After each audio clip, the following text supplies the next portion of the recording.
இது எல்லாமே தூண்டில் வஞ்சிரங்க. ஒரு 40 கிலோ, ஒரு 2 மீன் மட்டும் கடைக்க எடுத்துக்கிட்டேன். பாக்கி எல்லாமே ஆர்டரு. இவங்க ரொம்ப லக்குன்னே சொல்லுவேங்க. எல்லா மீனுமே கரெக்டாக பார்த்திங்கன்னா 2 கிலோலேருந்து 3.5 கிலோ வரைக்குங்க.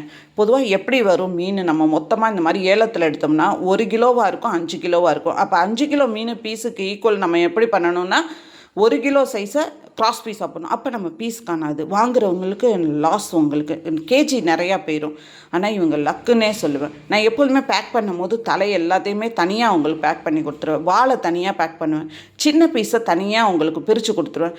எதனால் அப்படி பிரித்து கொடுப்பேன்னா குக்குக்கு வந்து ஈஸியாக இருக்கும். வாழையும் தலையும் போட்டு குழம்பு வச்சுக்காரு. சின்ன பீஸை பத்தலைன்னா எடுத்து வீட்டில் உள்ளவங்களுக்கு வச்சுக்குவாங்க. இது மாதிரி அடி ஐஸ் போட்டு இந்த பேக்கை ஃபுல்லாக அடுக்கிட்டு திரும்பி மேலே ஐஸ் போடுவேன். ஏன்ட்டா இது ஒரு 1.5 மணி நேரம் ட்ராவலில் பக்கத்தில் ஒரு மன்னார்குடி ஊருக்கு போகிறது. அதனால் எதுவுமே ஆயிடக்கூடாதுமே அப்படிங்கிறதுக்காக இந்த மாதிரி நாங்கள் மேலேயும் ஃபுல்லாக ஐஸை போட்டு பேக் பண்ணி கொடுத்தோம்னா இது ஒரு குறைச்சலாக ஒரு 4 மணி நேரம் ஃப்ரெஷ்ஷாக இருக்கும். மீன் டேஸ்ட்டு மாறாது, நல்ல ருசியாக சுவையாக கிடைக்கும் சாப்பிட்றவங்களுக்கு.